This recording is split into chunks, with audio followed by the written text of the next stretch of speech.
So, tell me, what are we talking about today? Today on Keepin the Geek Bros, episode 84, we've got Pro WoW team shares horrible BlizzCon experience. Forget the PS5, Sony might be developing a new console.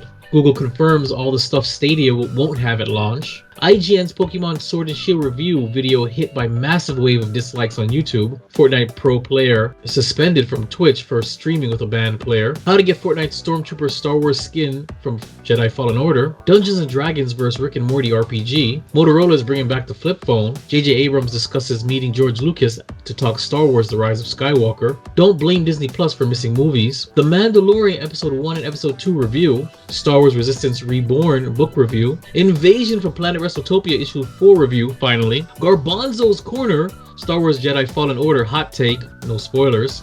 And Inebriated Fitness, the cure for your common hangover. All this and more on this week's episode of Keepin the Geek Bros, a family podcast, allegedly. Stay tuned.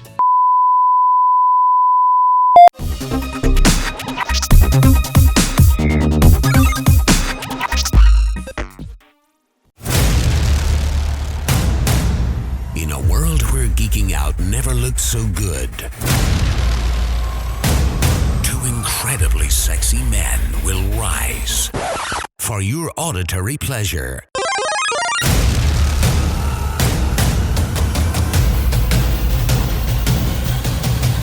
Here's your hosts, Keeping Up with the Geek Bros.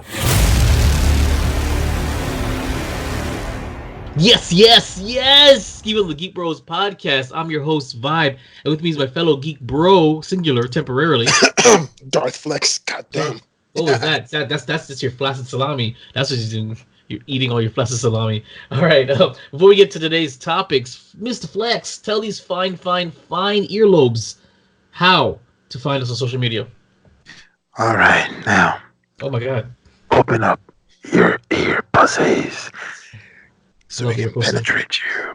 So, I love penetration. you can find us over on Instagram and Twitter at Geek Bros with a 0. That's GEEKBR0S. A lot of cool stuff on there. A lot of cool videos. A lot of cool gangster stuff. I mean, like OG gangster, not this new, like Tekashi 69 gangster. Now, if you want to email the Geek Bros, and we're always waiting for emails sending us provocative pictures, maybe, I don't know.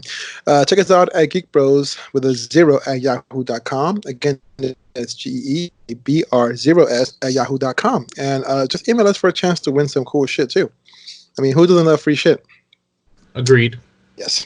And then you can also check us out at facebook.com/geekbros with a 0. See a lot of cool pictures, posts, articles, news. And believe it or not, the Facebook page is now blowing up more than Twitter. We're getting a lot of comments, a lot of likes. Like, people are we're getting reshares now. So Facebook now is the place to be to find all the Geek Bros stuff and Geek Bros related memes and crap. It's on fire. I get notifications every day now from the Geek Bros. Did you see that massive wave of likes that we got last week? Yeah. A few, like all of it, like every day, 2, 3, 4 likes. I'm like, who are these people? I mean, thank you so much. Keep They want the D, yeah. They want the D, exactly. All right. Now, the first place to find the Geek Bros. The first place. This one goes out to you, Mike. WeBeGeeksPC. Now, again, even though it's Christmas, our pantry is kind of empty. We're just making room. We're making room for Thanksgiving and Christmas dinner, right? So this pantry at the moment, you can find some very essential and hot milk chocolate. And to spice that up, you can throw some Egyptian cinnamon on top of that chocolate. No homo. And if you want to see this in action, you can check us out at youtube.com/VibeRevStudios. That's VIBEREVSTUDIOS. Raw and uncut. We're going to move on to comments and questions from you, the audience. All right, so we got our Facebook comments. Like I said, it's popping. We posted a Baby Yoda stolen a spotlight in Star Wars: The Mandalorian. So Eric Owens, thanks for commenting. If you scroll down, he actually posted, he sent us back a meme response. It says, you keep smiling at your phone. What are you looking at? And the person says nothing. And all it is a bunch of pictures of Baby Yoda in every different form, all screenshots. So that was really funny. IG comments. We got 3 comments on our Rick and Morty trailer review screenshot. Man in the window said episode 2 cries, teary eyes. So it means I haven't watched any of the Rick and Morty episodes yet, so I'm not sure what he's referring to, but I guess it means episode 2 was sad. So thank you, my boy, Man in the window. Of course, the subjective perspective states very nice work here. And he said, take a peek at our Instagram. They do an awesome podcast as well. So thanks for your comments. The subjective perspective, and of course, Lady Visuals sent 3 fires. So I appreciate that. If you look, her picture seems kind of hot, but I haven't clicked on her link. Lady Visuals. YouTube comments. We've got a new heavy hitter here. YouTube comments. We have 2 comments on episode 80. I don't remember, episode 80 something. One of them. And it comes from at 23 minutes. Squeezy Bits, of course. He says, oh no, he already did that. He already answered that question. That was last week.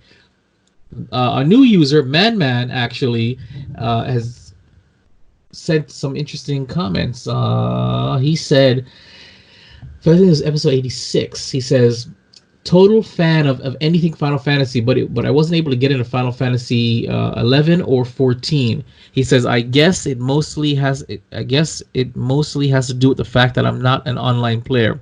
Sorry, I suck. I'm excited for Final Fantasy 7 Remake, though. I've been waiting for years. And please take no more comments from Squeezy Bits until he makes another debut. Just saying. Although props is deserved to Death Stranding, I'll be getting it. Any Independence Day movie without Will Smith is garbage, and just like the Terminator without Arnold. Whenever you guys find a new video platform, make it known. He goes, YouTube destroys lives. So yeah, thanks a lot, Man, for that comment. He basically responded to the entire episode. It's just kind of cool. Apparently, he knows you guys. I don't know if you know who Man is. But, yes, Lewis, Squeezy Bits, and I worked with him over at Gulfstream Casino back in the day. Oh, okay. He also commented on episode 86. He says, love Flex and the Unicorn. LOL, I'm sorry. I've been over Pokemon Go. 3 thumbs down.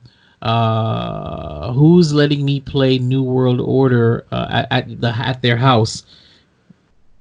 LOL, last time Garbanzo's Corner presents... He says, LOL, this is going to be the last time Garbanzo's Corner presents a box opening at his house. And he goes, I believe the movie industry and the gaming industry should be separate. I'm excited. I just see the font is so small on this thing. That's why I'm having a hard time. I need to enlarge this. That's what she said. Oh, there it is. I'm excited for the new lineup of Batman, except for Shiny Vampire. I've watched Angry Birds 2 already, which you probably got it on this, yeah, exactly. Sorry that I couldn't make the Mandalorian watch party. Not sorry that I didn't have to clean the mess. So basically, there you go. So thanks, Man, for the comments, and we're moving on. Oh no, we have more. Shoot, for Rick and Morty. Well, the Rick and Morty review. Squeezebit said, "Yo, is Flex wearing eyeliner?" Yo, people have asked me that so much since that shit came out. Really? Yeah. For our listeners out there, yes, this was during a Halloween special, and I wore eyeliner because I was going to be vibe for Halloween. I was going to be a gloomy, shit-eating, fart-smelling, the kind of guy that packs his own farts and smell them. Trash every Star Wars movie out there kind of guy. I don't trash every Star Wars movie. I only trash the bad ones. I didn't. Sure. That's it. So, I mean, I liked Force Awakens. Rogue One was garbage. Well, not garbage. Rogue One was underwhelming, except the last 45 minutes was the shit. I will admit. I mean, I watched that. I go through the entire 2/3 of that movie just for that battle scene. That was amazing. The Last Jedi was absolutely garbage, and Solo was a movie. So that's all. That's all I have to say. All right, so yeah, that's for our Rick and Morty trailer review, and that's it for comments and questions from you, the audience. Thanks again for commenting and emailing us, and not emailing us, for commenting on our stuff. By all means, please, whether it be Twitter, Instagram, Facebook, send us something. We're gonna read it. We're gonna respond. We're gonna have a good time. It's always a good time. So, Gent, anything to report? Yes, Mandalorian Chapter 2 was pretty good. I enjoyed it. I'm really enjoying what Disney Plus has to offer, man. I'm going deep into the Muppets right now. Really? You know, it's yeah, you know, old stuff from my childhood. It's fun. You know, it's nice being able to relive. Like that's the biggest thing that gets me is the soundtracks of the things that I'm watching from like the 90s, 80s, and like early 2000s. So that's really nice. Other than that, there isn't really. Well, on Sunday, had a pretty good drink with my homie Vibe. Yes. And then it seems like that I got food poisoning immediately after. So, but whatever.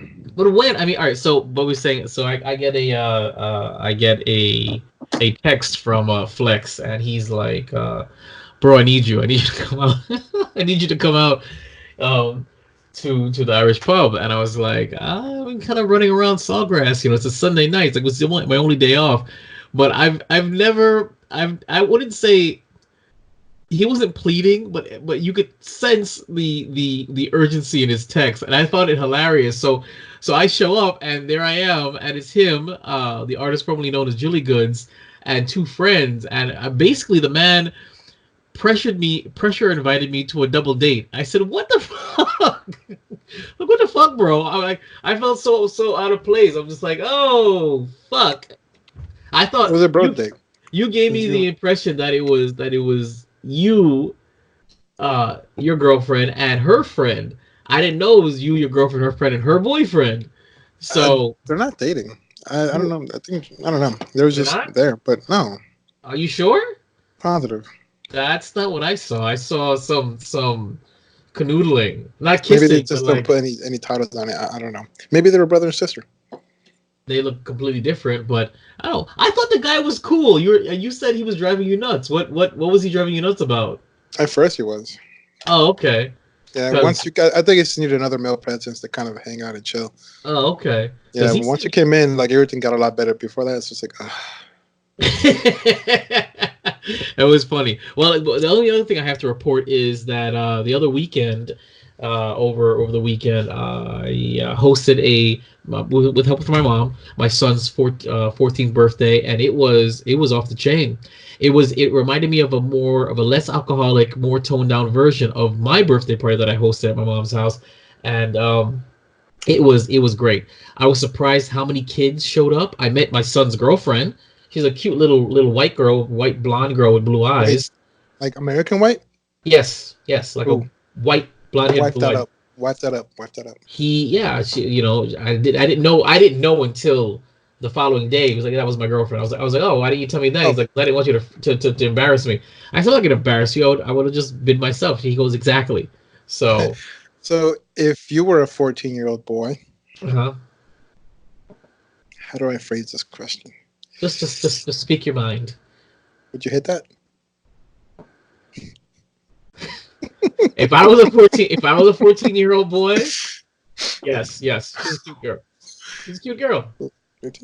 No, like a very petite little white teenager. So, okay. And I met her mom. But the funny thing about it is, all the parents that I met, they're so much older than me. Like, so much older than me. Were their white parents?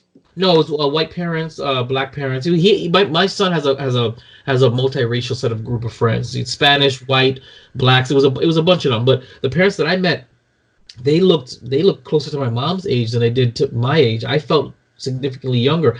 They had to be at the minimum 6-7 years older than me. Like they had to be in their 40s. So like 46. Yeah, in their 40s. So it's interesting because I mean, like with the white parents, I would expect that because like our people and your people typically have kids and they're somewhere between the age of 13 and 20. So, yeah. That's funny. So, but it was fun. We had a good time. We made some good food. My friends Erica and Will came out, and Will helped me grill. I made some bomb diggity buffalo chicken sandwiches, spicy too. I went to BJ's and got this red fire buffalo cheddar cheese and put those on top of them. Fantastic. And it was great. I got them up. Did you see a picture of the cake, the face cake? Yo, that's pretty gangster. Wasn't it though? So like I had told you guys previously, my son was running for school government, student government, and he wanted a campaign poster. So I got the bright idea to model it after Obama's change poster. So I quickly learned how in Photoshop how to take a picture that I took on my cell phone with studio lighting and turn that into the thing. It was fantastic. So as we were looking for cakes, I said, you know what? I want a picture cake. And my son absolutely loves that campaign poster. So I said, well, let's try it. I went to Publix, handed him paper, said, do this, and it came out perfect. When I showed my son at Publix what the cake was, I've never seen him that excited before for something that's non-video game related. He was so appreciative, and that's how I know that I have good kids, because it wasn't like I want this. Like, oh my god, I can't believe you did this, and it was great. So it was a great time. So that's what we have to report. Could you imagine when he figures out like what he can do with the girls and he forgets all about that other stuff? I'm pretty sure he already knows. I'm telling you. No, but I mean, like once he gets a taste. Oh God, that's why I keep telling them you need to just. I said, guys, please, for the love of God, focus on video games. You have your entire life for girls to ruin your life. You have your entire life focus on video games. Yeah, they do. Allegedly, allegedly. Yeah. Oh. So, all right, next question. All right. So what's going on with the Geek Bros? Well, the Geek Bros are rocking it. This week, I posted our Rick and Morty Season 4 trailer review. That's myself and Flex. While we were waiting for Garbanzo to come so we can do our Halloween special, we did do this real quick. And so I said, you know what? Let me throw it up there. That's already up. Keepin the Geek Bros episode 86 video recap is up if you haven't seen that. This is not necessarily Geek Bros news, but it is related to what we're talking about today, and of course the Geek Bros appear. But the first brand new episode of Vibe Studios' other web series, Shut Up, I Love It. The first new episode in the first new episode in a year actually has gone up. It was a Mandalorian episode 1 review. It features myself, Darflex, and Garbanzo, the Pink Jess, and a couple of friends. So if you're interested, it's not a Geek Bros episode per se. It's different editing, different style, but you might want to check it out. Coming up, we still have the Gamer Comic Expo 2019 coming up soon. We have Dark Crystal still coming up soon, and I think other than that, I'm pretty much caught up with our pending videos, just those two. So you should look forward to those. They're going to be coming up soon, and stay tuned for more goodness. So. Fantastic. Anyway, so if this is your first time listening to our broadcast, then please take a moment to subscribe, leave a review on your favorite podcasting app. If you're watching us, don't forget to subscribe, comment, and share. Now, YouTube has recently changed its algorithm to favor corporate channels, so independent productions like ours aren't being recommended. They're reducing our views and limiting our exposure to new audience. So please, by all means, support us and support your other creators, because we're dying out here. So without further ado, episode 87 starts now. No. Let's get ready for the Fresh Scent! Fresh Scent!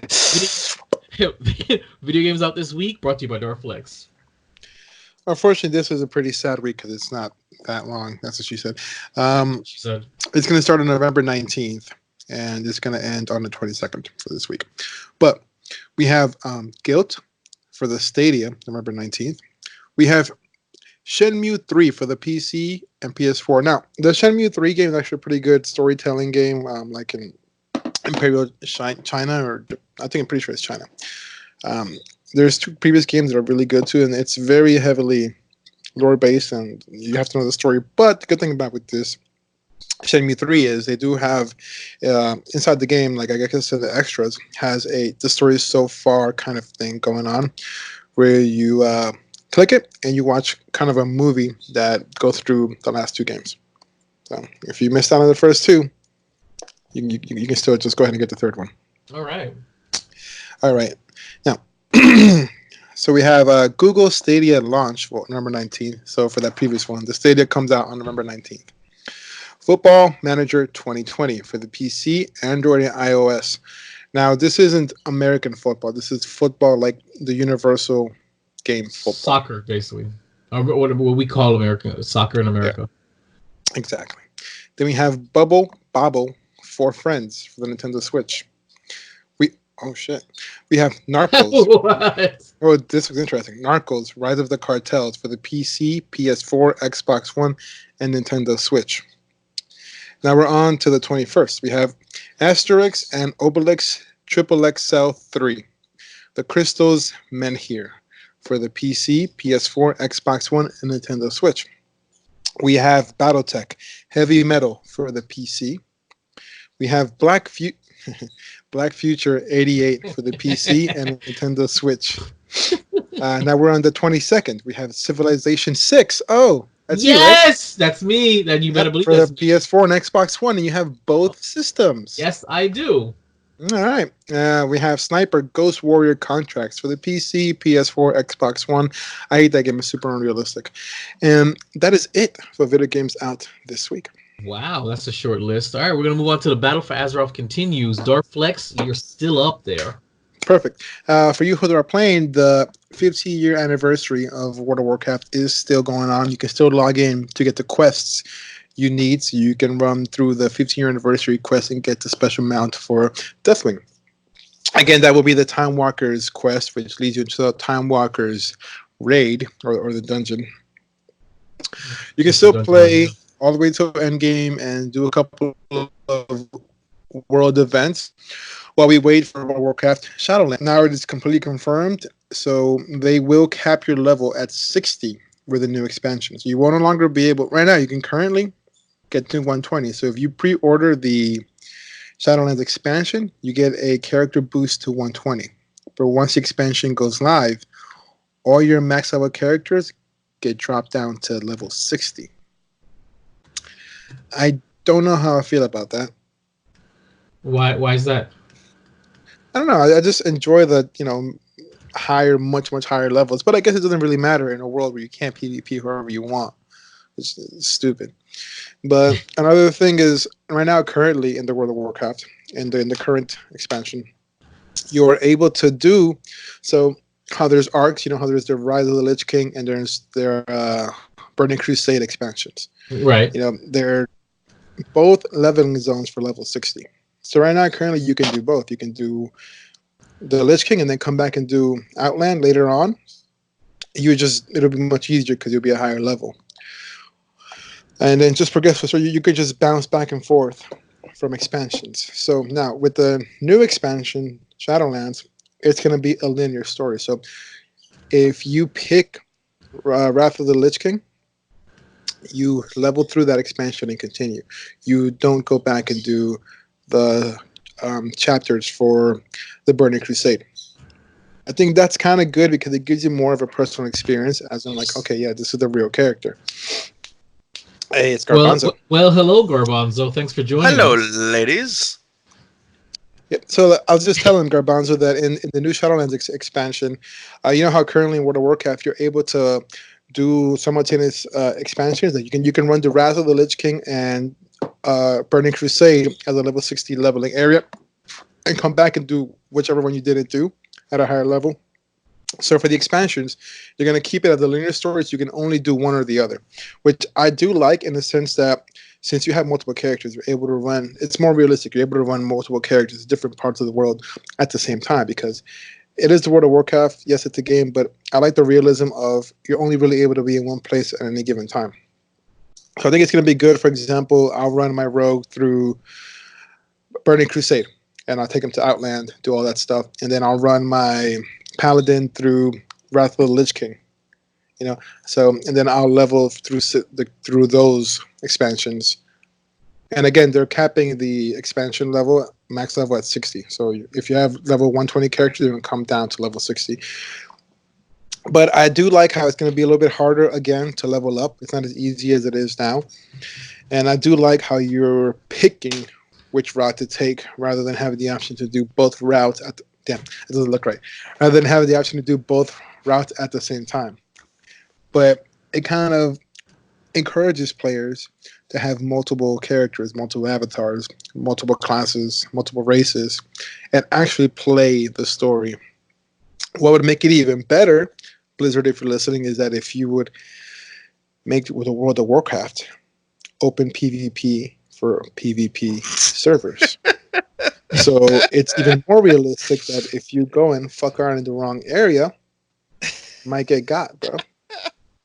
I mean, hey, but what, bro? The new all expansion. I can say is, at least you're consistent. Yes, Exactly. But The new expansion is looking promising, even though they're going to cap your level at 60 and you have linear storylines. You still have the option to experience all of World of Warcraft because it is, again, you have so many options to do so many playthroughs. And they still have, you can still boost your characters. You know, if you want to boost your character to like level 40 and run through Mists of Pandaria, you have the option to do that. Or if you want to run them through from the beginning, you have the option to do that as well. So I'm excited. Fortunately for me, I've already run through all the expansions. When the new one comes out with the new allied races, I might run those through the linear expansions of either Burning Crusade or Wrath of the Lich King, and then so those two. So it's Wrath of the Lich King and Burning Crusade happen at the same time. From there, it goes into Cataclysm. So that's like what unifies it. And then you have, Mists of Pandaria and Warlords of Draenor, kind of in the same thing as well. You can do one or the other. And then it comes together again in Legion, and then you have Battle for Azeroth, and then it doesn't really split after that. So I think that's going to be pretty good. And for right now, until Blizzard listens to me and fucking lets me kill people. Also, remember when you used to be able to go on the chats in Blizzard and say things like faggot and bitch, and they won't get like, they won't put the asterisks? I thought it's always been like that. In the beginning, I remember calling people. Actually, you can still say pussy on there. Oh, okay. I remember from as long as I can remember, it always asterisked out your curses. Always did. What's funny in like the cinematics, I clearly hear somebody call Jenna Proudmoore a bitch. In the chat, like the actual characters are using the word bitch, but we can't use it. Well, I mean, that's for the story. That's for the narrative. That is for the narrative, of course, sir. Yeah, you know, just bypass it. Get one of these and get Ventrilo, and you can say all the racist shit you want to other players. And that is it for the battle. Ventrilo, I haven't used that in for so long. What? Yeah, I don't think it exists. Oh, stop! You're wearing a Galaxy's Edge shirt. That's awesome. How much did that cost? $40? 60. Huh? No, gentlemen, it was actually only 23. Oh, okay, that's not bad. So that's not bad. The price of a regular T-shirt or Moncal jelly. It was an Imperial credits. Everything's always an Imperial credits. Imperial credits. All right, we're gonna move on to Blizzard under fire as pro WoW team shares horrible BlizzCon experience. His article comes from Dexerto.com. I don't know where I got this article from. Basically, without having to necessarily read it, BlizzCon 2019, of course, was mired in controversy. But what really fired up was the them reducing the prize for the World of Warcraft winners. Basically, where is it? Initially, the WoW scene was supposed to feature a $500,000 prize pool at BlizzCon directly from Blizzard. Additionally, for the first time ever, the community was able to add to the total pool through the collective sales of WoW toys, garnering a further $660 in contributions. But what actually happened, this is going to be $1 million plus now. They said $1 million plus was not actually up for grabs. Instead, the community was only going to get the money that came from the funding, which is $660,000. They said it was a bait and switch because management said they cannot offer a higher prize to the World of Warcraft winners that are higher than their Their Hearthstone? No, their Overwatch Cup. The Overwatch Cup boasted a $700,000 prize wallet, and that's the reason why the winners aren't going to get the full $1 million plus, which is the $500,000 that Blizzard originally said, plus what was earned from proceeds from people buying stuff. They pulled $500,000 away. So the official statement, it says WoW esports prize pool fiasco and more. That's from one of the tweets. It says, as the public ended up paying these players, they deserve to know where the money goes, and the players deserve better next year. I'm hopeful that it starts a conversation with Blizzard during the off season that leads to a positive support changes. So basically, they feel cheapened and they feel cheated because Blizzard withdrew the original $500,000, so they'd only get the fan earned $660,000. Yeah, it's a lot of money regardless, but still, it's kind of a dick move. What do you guys think? It's all the Hong Kong controversy. This doesn't even look even better. I mean, you know how I feel about people getting paid to play video games. That is true. That is true. You know what's I really get it. funny? Saturday Night Live did a sketch with Chance the Rapper about it. Pretty funny, pretty accurate too. I recommend you check that out. But I mean, it doesn't matter if I'm against it or not. If you're expected something and you're out there to have a good time, man, like does this cost Blizzard anything like to give that amount of money away? No, right? Probably not. Because it's a fan pool, correct? Well, the fan pool was the 660. Okay. But the initial prize that was coming from Blizzard directly was the 500,000. So together it was going to be just over $1 million. Wow. For the winner. This is them seeing like, oh well, we don't have to pay for it. But I mean, if they initially committed to paying the pool and then somehow the fans themselves fund another pool, that's again. I mean, I think you shouldn't get paid to play video games, but still, regardless, I mean, it's the principle, man. Like you were promised something, and somebody, it's like if you're working at your job, and like if you're working at the casino, if like Squeezy Biz is working at a casino, and he gets paid a certain amount of money, and somebody gets a jackpot, and they tip him $1,000, and then the manager says, "Oh, you know, we're not going to pay you this week." That's pretty much accurate. That's an accurate analogy, and which is a shame. Yeah, just for the civil purposes, yeah, I think that's kind of messed up, man. Because you're out there to have a good time. You're out there to have a good time, and God forbid that the fandom actually does something positive for themselves. Yeah, you want to take that away by just. Again, it is a lot of money. Like it's really not hurting them to not get that money. I doubt these guys are $1 million in debt, like the ones that are playing. I mean, if right, but I mean, what's better, $660,000 to split amongst your team, or whatever million dollars to split amongst your team? I mean, let's be reasonable. It's not going to one person now. Yeah, no, that's true. So I mean, here's the one thing I would say: if me complaining would cause me to get banned, I would probably just let them take the money. But I think Blizzard should definitely pay them. I agree. Garbanzo? I concur. The whole thing is it was already established, so it's unethical. It's a lack of ethics on Blizzard's part. Like the fact of the matter is they're being swayed by outside forces, and then the fandom's the ones that's suffering for it. And I think that Flex may have just burned the inside of his mouth. I have no idea how you kept a straight face saying what you said while I was watching this madness unfold with Flex's hand in his mouth. That's hilarious. Well, that's what she said. All right, well, we're going to move on to forget the PS5. Sony might be developing a different console unlike anything we've seen in years. This article comes from brg.com. Now, Sony's working hard to give PlayStation 4 owners plenty of reasons to upgrade to the new PS5 as fast as possible once the console hits stores ahead of holiday season next year. But the company is also quietly developing a different type of video game console, and it's like nothing we've seen from Sony in years. The same site that uncovered a Sony patent showing that what looks like the next Gen 5 PlayStation console also, and which turned out to be an actual design for the PS5 dev kit, found a new Sony document that shows a game cartridge. Yes. As you can see in the image below, yes, uncovered by Let's Go Digital, Sony is still considering game cartridges in some sort of new project. So I'm looking at it right now. It looks like a game cartridge. This is coming from Let's Go Digital. So that's the kind of design you wouldn't expect from a next generation high-end consoles. But both PS5 and Xbox Scarlet should be packing fast SSD. The new PlayStation is confirmed to feature a solid-state drive. Loading screens will be much faster. So, what do you guys think? There is potentially a secret game console coming from Sony that might involve cartridges again. We haven't seen cartridges since the Nintendo 64. So, what do you guys think?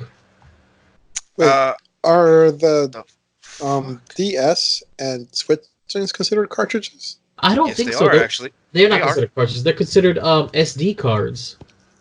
Which is what a cartridge really is, except it has a big plastic thing around it. That's like saying a CD is no different than a floppy disk.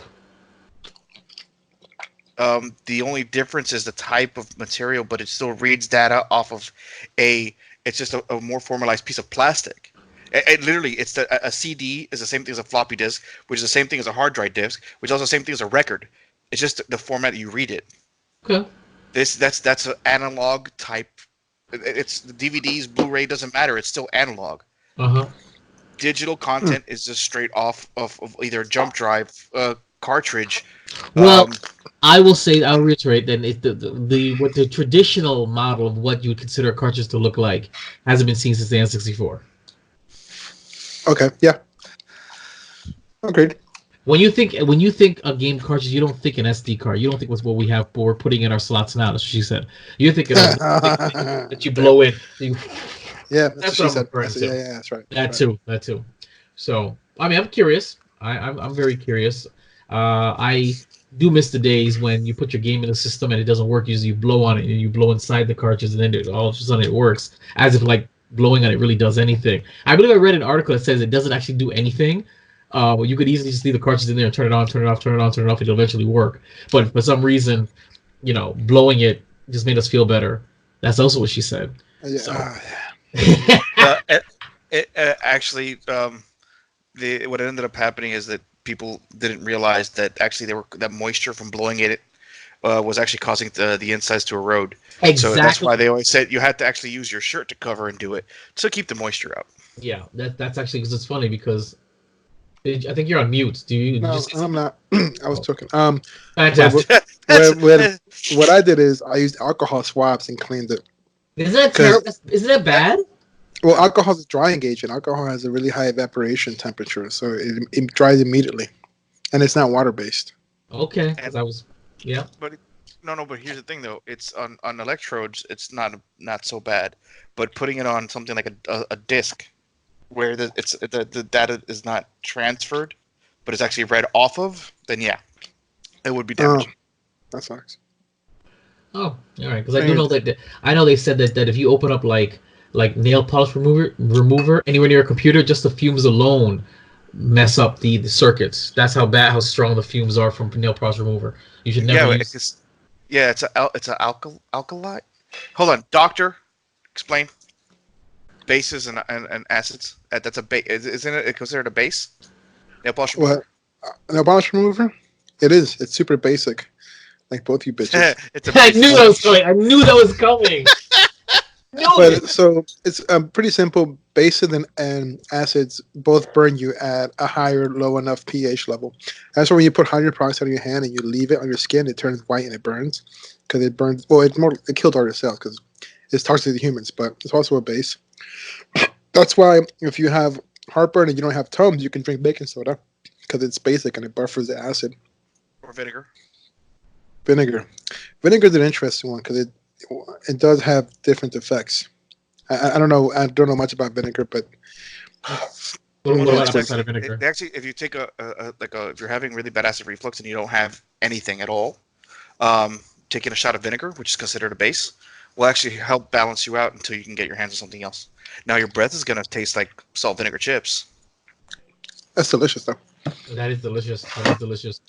All right, well, we're gonna move on to Dungeons and Dragons vs. Rick and Morty RPG is stupid, irrelevant fun, especially for DMs. This article comes from Gizmodo.com. Rick and Morty has returned with season 4, and with it has come a bunch of corporate tie-ins. One of the latest is Dungeons and Dragons game based on a comic book crossover series about Rick's adventures and a power-hungry dungeon master. It may not be the best D&D game out there, but for DMs eager to have someone encouraged their worst, most destructive instincts, welcome to the fantasy. So, Dungeons & Dragons vs. Rick and Morty is the latest official licensed D&D game from Wizards of the Coast, to previously bringing you Stranger Things. Created by Kate Welch and a WOTC game designer and Rick and Morty fan, the game has been made with new players in mind, as well as experienced players looking for a break from trying something intentionally ridiculous. It comes with Rick's custom dungeon adventure, pre-made character sheets based on the avatars from the comic book, and a rule book sprinkled with notes and corrections from Rick Sanchez himself, plus some dice, obviously. So, this sounds friggin' awesome. Now, the real reason why I did this is because Garbanzo is a D&D head, and I challenge him to look this up, find out how much it costs, and to host a Rick and Morty D&D game at his casa with the graveyard drinks. What little do you understand that actually I've actually been part of a actual a homebrew Rick and Morty D&D game. Oh. Yes, actually my You guys, we had Eric on here beforehand to talk before. Yes, we did.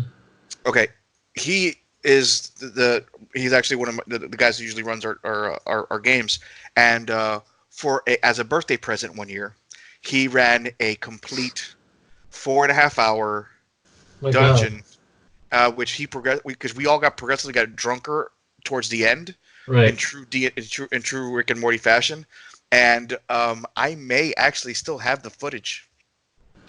Wow! Because it was recorded. 4 hours of footage. 4 hours of audio. Oh, of audio.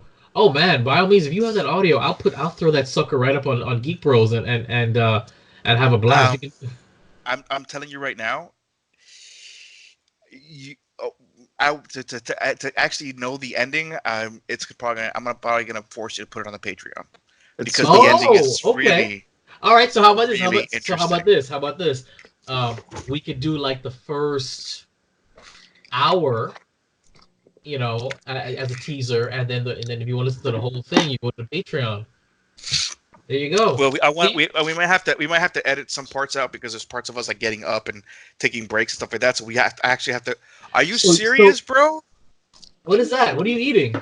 I don't know. He's being spoiled over there. It's an egg sandwich. Oh, okay.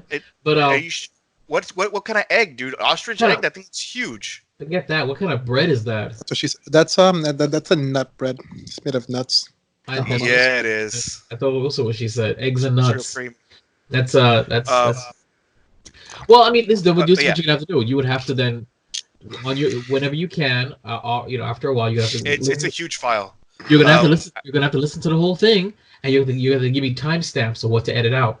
Because I'm telling you right now, if you leave it to me, I will never get to it. But if you can listen, I mean, take your time. A couple of weeks, months, and just find timestamps. Write them down. I just want to throw it out there. This is like one of those hidden gems that we've been talking about doing for a long time, and we did it. And the audio is actually absolutely hilarious. Was it you or your stomach flex? That was me. I burped. But on a completely different note, you don't even have to challenge me on this. I'm already looking to find it, so I can go ahead and because that's one of the pieces that I actually want to add to my collection. Right. The clitoris. Yes, it's actually going to be part of. Bro, seriously, if you really want one day, I will actually make a game of the very South Parky where the whole goal is to find the clitoris. We can actually call the game "The Search of the Clitoris." Quest for the Clit, a Geek Bros original. God, what has happened to us? We used to be a family podcast. I am the Clit Commander. All right, but yeah, a challenge accepted, and I guarantee you it will be recorded, and bits and pieces will be placed. Either we'll let some snippets out on Instagram, and if people want to see the whole game, then I'll be more than happy to. We'll be more than happy to set it up. Yep, I like the idea. All right, well, we're gonna move on to if you want all of that we just discussed. Of course, email us geekbros@0.com. Attention, Garbanzo, and we'll definitely get to you guys and let you know when this is happening because this is gonna be interesting. All right, we're moving on to Google confirms all the stuff Stadia won't have at launch. Jesus, you guys gotta watch the video recap. You've got Flex eat the sandwich and it's burning hot. Burned the mouth again. The man didn't learn with the dumplings. It's so fun. Oh, that was a dumpling? I thought it was a hard-boiled egg. Oh, is that what it was? It's pão de queijo. It's Brazilian cheese bread. Oh, okay. I hate you. I hate him too. All right, this article comes from Kotaku.com, and basically what's not going to be on Google Stadia is Stream Connect, State Share, or Crowd Play. Stadia's achievement system will the ability to use existing Chromecast Ultras to play the games, family sharing, and Buddy Pass, and the Stadia controller. At least for some people, will not be available. So that's basically what's not available for Stadia. Are any of you guys interested at all in Stadia? Not at all. No, I had no idea what it was until today. Yeah, exactly. It's a video game streaming service that we've talked about every once in a while. No. I mean, you've mentioned it, but the whole thing is that what's different from the Stadia than if I already have an Xbox and getting all the games on Xbox? I'm pretty sure it's literally there is no physical media like the other games have. It's literally you're just streaming the thing, and I think it's a subscription. Oh, okay. It's a subscription service. You can play any games that are launched. You don't buy the Xbox games. Pass. Oh, excuse me. No, Well, I'm asking. Does the Xbox Pass allow you to download any game that comes out that's launched, that's released like tomorrow, or is it Most only of a them, back yeah. catalog? Some of them. Because this one is different. This is literally you pay a subscription, and any games that are launched, past and present, you have access to them. You don't own them, but yeah, no, for their systems or whatever they license, basically. So that's what it is. It's a streaming video game subscription where you can play all the games. You just keep paying monthly, but of course, once you stop playing, you don't have access to the games anymore. Unlike with the other systems, you don't own the games; you're renting them, basically. So, if any of you guys out there are going to be playing Stadia, by all means, let us know because I am curious about it. But can I do anything else on Stadia? Are they going to have like apps and shit? I'm not sure. Maybe. Porn. That too. Pornhub. So we'll look it up. We'll I'm pretty sure when Stadia launches, which is launching soon, actually November 9th. Wait, rather than 19th. Yeah, November 19th. Okay, so that means it launched yesterday. It launched yesterday. Any of you out there who are playing it, hit us up. Let us know if it's worthwhile. If not, maybe we can even just give away like a subscription to it. Why not?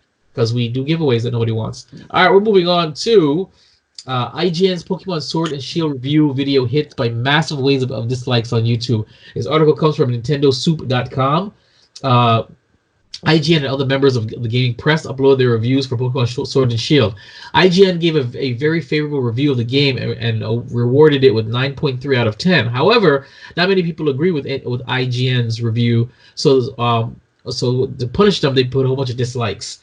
As of the time of this article, IGN's review had been disliked 7,700 times compared to its 6,900 likes it received. So it's going down. Twitter user Stealth, a friend of the person who reviewed the game at IGN, called out those who disliked the video as people that have not tried the games yet. Those who disliked the review, however, stated that IGN's review did not mention about the problems with the game. So I'm not aware of what problems there are with Sword and Shield. I know they're missing some features, but have you guys heard of any problems with Sword and Shield? I haven't really been involved. I mean, invested in it enough, to be honest. Yeah, we're not virgins, so yeah. Well, this version here, he was curious because remember, I absolutely love Let's Go Pikachu, so I was absolutely going to be all about Sword and Shield. But I gotta research this more. If any of you have Sword and Shield, if it's out, is it out already? I don't think it's out yet. I don't know. Yeah, probably not. If any of you have seen their review and I want to comment on it, by all means. I've seen the review. Oh, you okay? So okay, do you think it's overly positive? It literally talked about a video game. It was literally just saying, "Hey, these are the cool the cool stuff on it. These are the some of the creatures and how they look, and show some of the actual animation. It looked pretty. It looked probably the prettiest Pokemon game we've had so far that I could see. Well, that goes without saying. All right. Well. I mean, it was a cool review. It's like it didn't make me like, oh my god, I have to buy the game or anything. But again, I don't want to get a Switch anymore. You don't want to get a Switch anymore? Yeah, no. It's really like there's like no urge for me to get a Switch. Wow. That's hurtful. I don't know. Luigi's Mansion looks pretty good. Link's Awakening, the remake is the bomb diggity. I mean, yeah, but it's kind of like it's like one of those things like when you just haven't had something for so long, it just no longer it's like Oh, interesting. No, I get what you're saying. I kind of think what you're saying. All right, we're moving on to Teenage Fortnite Pro suspended from Twitch for streaming with banned player. This article is from Kotaku.com, and the only reason why I bring it up is because it seems like every other episode we're talking about somebody getting banned or suspended on Twitch, which means what the hell is happening to Twitch all of a sudden? Like this is terrible. This reminds me of YouTube. YouTube used to be great, and then YouTube changed, and then people started getting banned and flagged and blocked and censored. Like I hate this that all those free these platforms that used to be free and open and allows you to express yourself, whether it be inappropriate or not, are just cutting down once they become corporatized or find their money. Fortnite player Cody Clicks Conroy has received a 7-day suspension from Twitch after he streamed on Monday alongside Zane, a player who has been permanently banned from the service. It's the second time this month the player has been punished for even associating with Zane after another Fortnite player, Kahanda, got a 3-day suspension last week. So Clicks goes, nice. Got a 7-day ban for having Zane in my stream. I had him muted, changed his nickname. How does Akana TV get a 3-day and I get a 7-day? So Zane was banned because after himself being suspended for a different offense, he was caught creating a second account from which he kept on streaming. So Clicks and Katana suspensions, meanwhile, are because it's against Twitch's rules to have a banned streamer anywhere near your own broadcast. So similar excuse, even though they had it muted, doesn't mean anything. What do you guys think as the banning, the Twitch ban, Twitch-mageddon continues? I think they should move over to Mixer and Pornhub. Okay, agreed. I think we should do the same thing too. Agreed. Send our content over there. I have to look it up though. We really have to have a meeting, we haven't had a production meeting in a long time. We need to have a production meeting, and I think we should branch out and see. And as much as a joke as it's been, but if Pornhub will give us a different reach, I was never joking. I know you were never joking. We were. Wait. We're teaming up with Pornhub?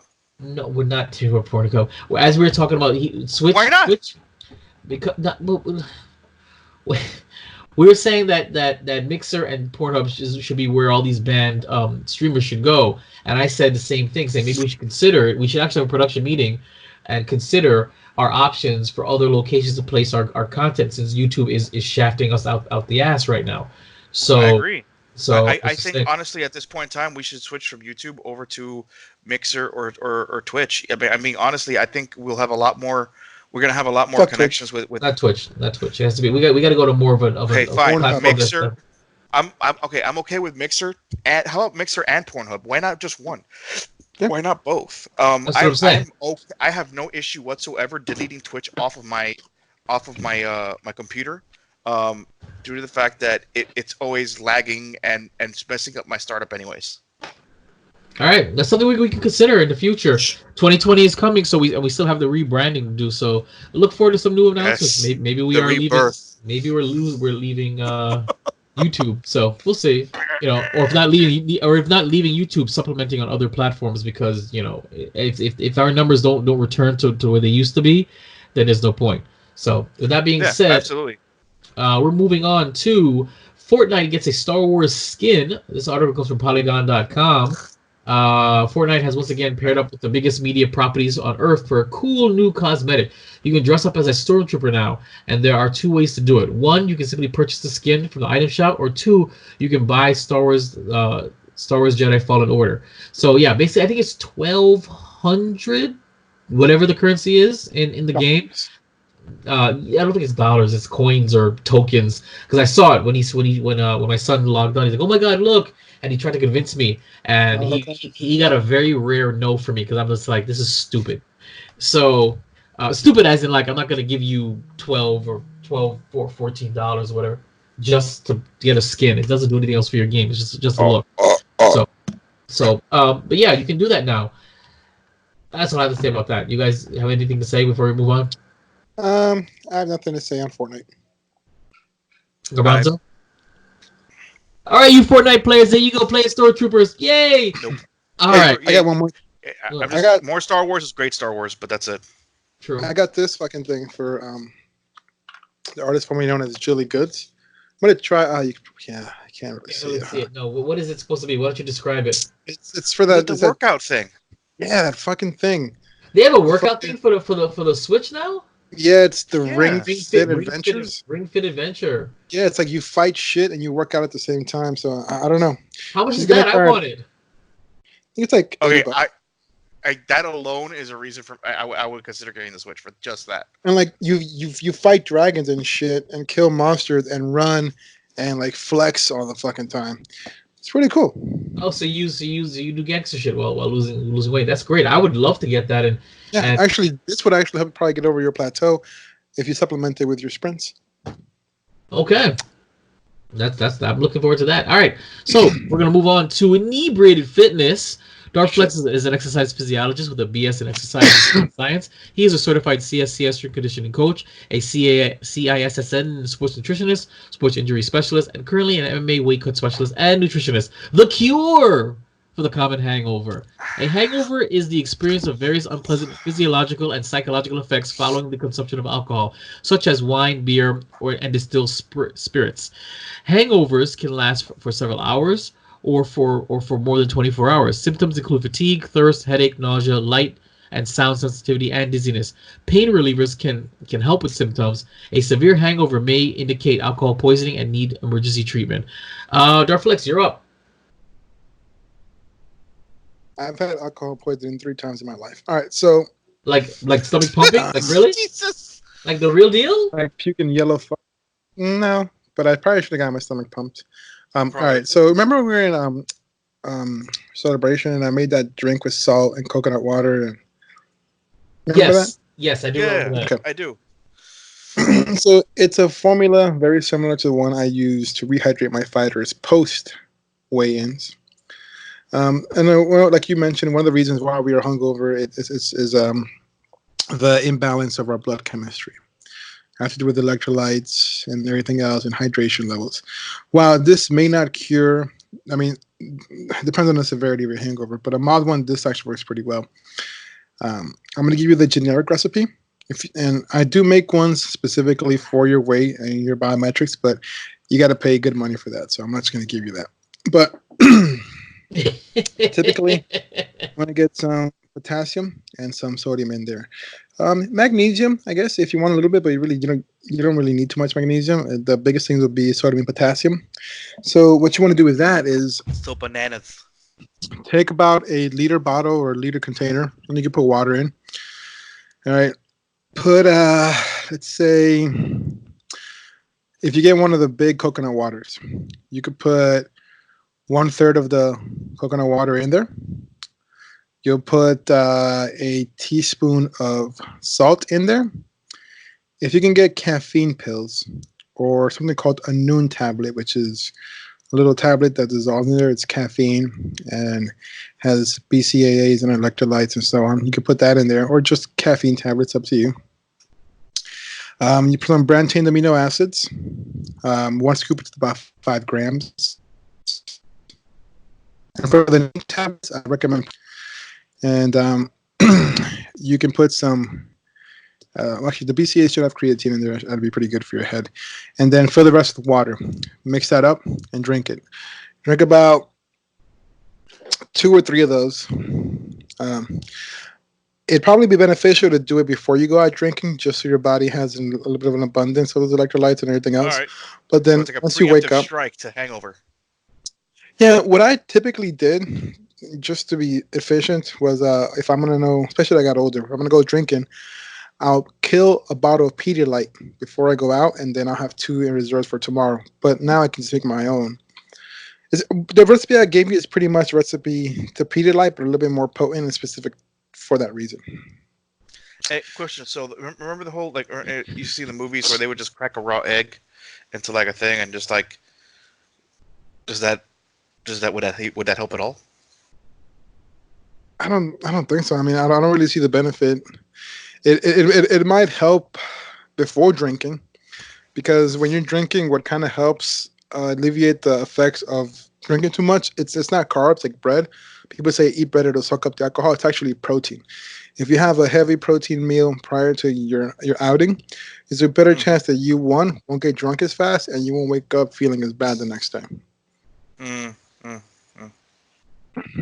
But I mean, especially as we get older, honestly, it's very easy to make. Coconut water, salt, regular water, BCAAs, and some kind of caffeine source. Not from coffee, like an actual just pure caffeine, whether it's a caffeine tablet or the noon tablet, and the branched-chain amino acids. It'll make a difference. But I mean, honestly, if you go super crazy, like blackout drunk, there's not that much I can do for you. Except for like not drink.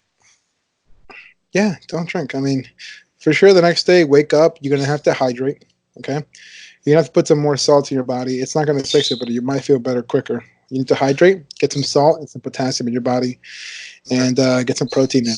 I mean, if you can keep food down, get some protein in, and then just kind of ride it out. What I like to do is, if I wake up really bad, I'll get up, hydrate, drink about like half a gallon of water, and then I'll take something like Alka-Seltz or PM, the one that makes you go to sleep, and I'll just wait till I get sleepy, which is within like the hour. So I'll just piss all the water out, and then I'll go to sleep, and I wake up feeling great. I feel up. I don't feel rested. I just feel good. I just feel like not hungover anymore. Okay, and then okay, that's cool.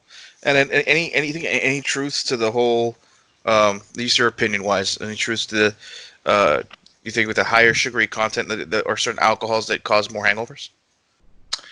I believe so, and not necessarily the sweetness. Is just remember that alcohol is created by fermenting sugar, and we still have bacteria and yeast inside our gut. So there's a good chance you might create a little bit of alcohol in your body post-consumption.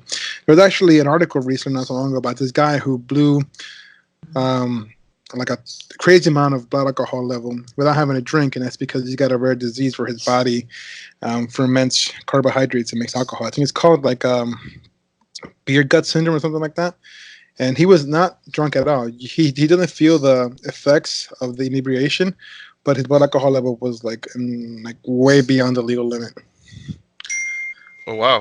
So, yeah. Okay. But I mean, hey man, have fun. You know what you're getting into. But honestly, I prefer to do things like edibles and psychedelics because there's really no hangover to that. I mean, you might not sleep super good, but you're not gonna wake up feeling like shit. But yeah, any questions? Vibe? No, that's pretty much it because you already told me about the whole meat thing, that meat protein was always the better idea because I also believe that that's the thing. Drink, eat bread because that's gonna soak it up and pass it through you some crap, and it never seemed to work. So I never understood why eating bread was the thing. But when you said eat protein, and I was like, whatever. But it's pretty much true. When I'm eating protein and I drink, or I have something that's what did you say? Is not fatty? Is it fatty too? I forget what you had told me one time. Yeah, fatty. That it helps, and it was true. It actually did help. So like a nice fat juicy like ribeye or like some fried chicken, that'll do. Yeah, it was funny because I've learned a lot from this this hunk of specimen right here.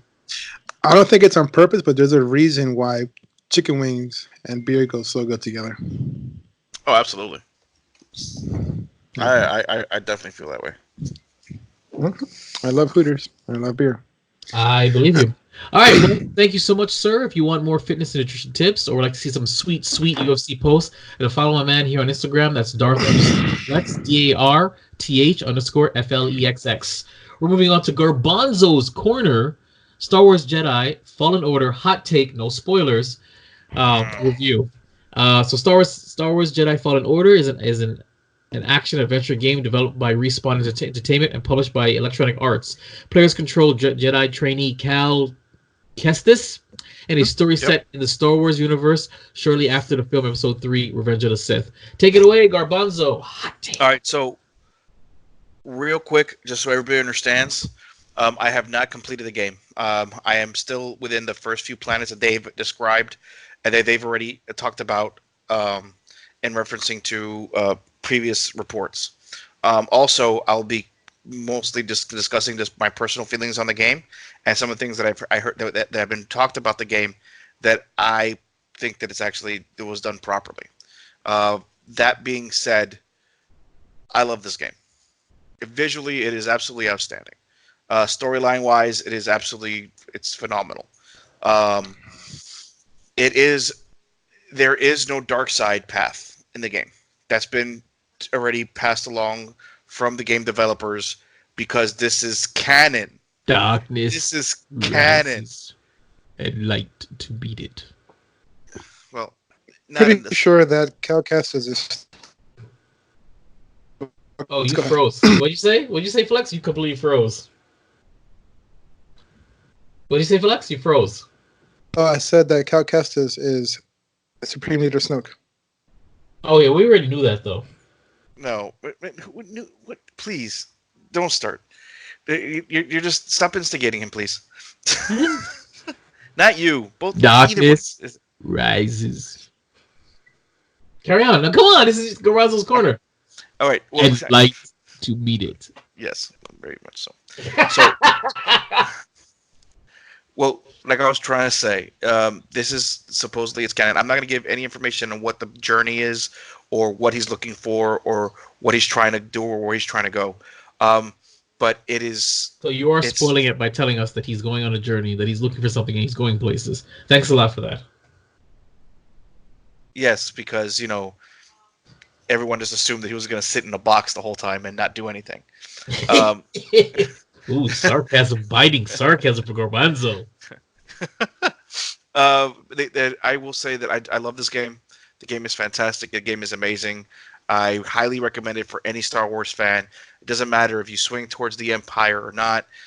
This takes up right after the events of the actually not right after, about a few years after the dissolution of the Jedi Order and the Order of 66. So it's really kind of cool how he kind of walks around and discovers himself more and more. The storyline so far is absolutely outstanding. When I read Kanan Jarrus' story too, I was surprised because he survived Order 66 and he ran around and he was a junker. So yeah, it's good to see that story finally in an actual media, in a video game. It's great. Wow. Yeah. Oh my God. I'm Jedi Fallen Order is nothing but a mixture of Kanan Jarrus' story in that book. I forget what the book is called. Hey, did you play the game? Did you play the game? Pre-Rebels and Star Wars. What's it called? Star Wars: The Force Unleashed put together, and that is Star Wars Jedi Fallen Order. Sorry, it's more like Tomb Raider, but what's more like Tomb Raider? This dick, dog. Go ahead. I'm sorry, Garbanzo's corner. No, he finished. No. Flex. You were gonna say something. Then please go ahead. Wasn't the game is great. It's like, I think it's better than Jedi Force Unleashed. Sorry, than the Force Unleashed, because the mechanics they finally had all the years to perfect them.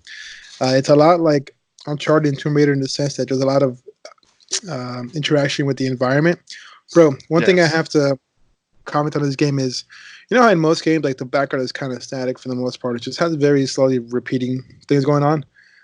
When I was in the first level, I was paying more attention to the background than I was to the fucking game itself, man. Like, it is amazing what's going on in the background. Like, this game is so. Do you have the game? It is. I do, man. I fucking texted you last night. So. This game, it's not just a game. It's a work of art, man. It's definitely an experience. Yeah, it really is, dude. It's very good. I mean, this would be killer if it was like VR. This game is really good, and I'm excited to see. And it's a challenge. Yeah, they don't make it. They do not make it easy. Though I've played it. I'm playing it on Jedi Master. I've died like 10 times in the first level already. I want to because I want to give a good review. So. I want a complete review of the game, including with spoilers and everything. So I wanted to try to finish the game a little bit faster than that. So I'm playing storyline. This is actually a storyline mode where, and the thing is that as you increase difficulty, it doesn't make things harder. It makes things more of a challenge. The health bars basically stay the same, but the AI is a little bit better, and then your chance for parrying. It just kind of gets smaller and smaller, so it becomes more of a perfect timing. But most people can get a one-shot kill, including the bosses, if you time it right. Oh yeah. Could you imagine if LucasArts made a game called Order 66, where you play that one Padawan who is going to protect Bail Organa, and the game's only 45 minutes long? Because you get shot in the face right after the intro's done, right after the tutorial's done. Your first mission is to say, "That's so horrible." Was he protecting Bail Organa? I don't think he was. I think he was just trying to escape. Yeah, they were going after Bail Organa. They were going after him. They were just telling him to leave. Yeah, but I mean, they raised his guns to him, and the dude's like, "No, the only Hispanic guy in Star Wars. Fuck that." I understand. Yep. I understand. Yes. fantastic. All right. Well, thank you very much for Garbanzo's Corner. Oh, that was a quick Garbanzo Corner and a quick Inebriated Fitness. I can't believe it. All right, I look forward to your review, Garbanzo. I do too. After I play the game, and hopefully make it further than Kingdom Hearts. All right, we're moving on to Gadgets R Us. Motorola is bringing back the flip. This article comes from Gizmodo.com. It's bringing back the Razr device, and so Motorola is bringing back the flip phone. And on Wednesday, Verizon announced the debut of the new Razr phone, 6.2-inch foldable display that flips to half size. According to Verizon press release, the new Motorola Razr will clock in at an eye-popping $1,500, still less than the foldable Samsung, the Samsung foldable phone, and way more than the Huawei Mate X, whatever. So its 6.2-inch screen is ultra wide, and the device. That's what she said. That's horrible. And the device packs a 16-megapixel main character. Verizon added that when folded, the Razr's touchscreen quickly does a quick view of internal displays, lets you respond to notifications, take selfies, play music, use the Google Assistant, all without even flipping your phone. But basically, the new Google Razr is just a foldable. No, I don't say just. Is a foldable smartphone, which is becoming the new craze. And I like what I see from this. I like the idea of the Razr. I like the idea of the flip phones coming back, because I enjoyed the Razr when it came out. I didn't have one, but I liked the idea of the Razr. What do you guys think about Motorola's flip phone with display thingy stuff device? I think it's cool. I'm just really afraid with my big banana hands and huge ass, I would end up breaking it. Really? I mean, you ever had a flip phone when you were younger? Because the flip phones were the thing before. Everybody had a Kyocera flip phone and that broke. Oh, bro. Okay, well, carry on. And that was the last one I've had. After that, it was like the Nokia bricks, and then I transitioned to smartphones. I miss the sidekicks. Garbanzo, what do you think about the flip phone? Wow. I think it's pretty. Bitch. It is pretty. I like the way it looks. I think it's pretty. I think it's kind of cool. I mean, it's a little. Kind of reminds me of a Star Trek communicator, kind of a little bit. Yeah, you know what? I could see how you could make that assumption. Yeah, it does kind of look like one of the. Yeah, exactly. Kind of. I got you. Transcorder. I got your transcorder right here. All right, so we're gonna move on. Small, foldable, and always breaking down. Yeah, I can see that. Oh, you're so hurtful. We're moving on to Reading is Fundamental. Star Wars Resistance Reborn book review. Now, I finished this audiobook a couple of days ago. Flex, you're just getting into it, so let me hear what you have to say before I give my quick review. Wait, but first, the Resistance is in ruins. In the wake of their harrowing escape from Crate, what was once an army has been reduced to a handful of wounded heroes. Finn, Poe, Rey, Rose, Chewbacca, and Leia Organa. Their names are famous amongst the oppressed worlds they fight to liberate. But names can only get you so far, and Leia's last desperate call for aid has gone unanswered. From the jungles of Ryloth to the shipyards of Corellia, the shadows of the First Order looms large, and those with the bravery to face the darkness are scattered and isolated. If hope is to survive, the Resistance must journey throughout the galaxy, seeking more leaders, including those who, in days gone by, helped a rebellion topple the Empire. Battles will be fought, alliances will be waged and forged, and the Resistance will be reborn. Star Wars Resistance Reborn book review. So, Flex, tell me what you thought, where you are, how you feel right now, where you are, and then I'll give my full review. Garbanzo, you have not touched it yet, right? I have not touched it yet because I have to wait for more credits. Okay. I won't give any spoilers then. Right. I'm only halfway through the book. Oh, you made it you made it fast then. Yeah.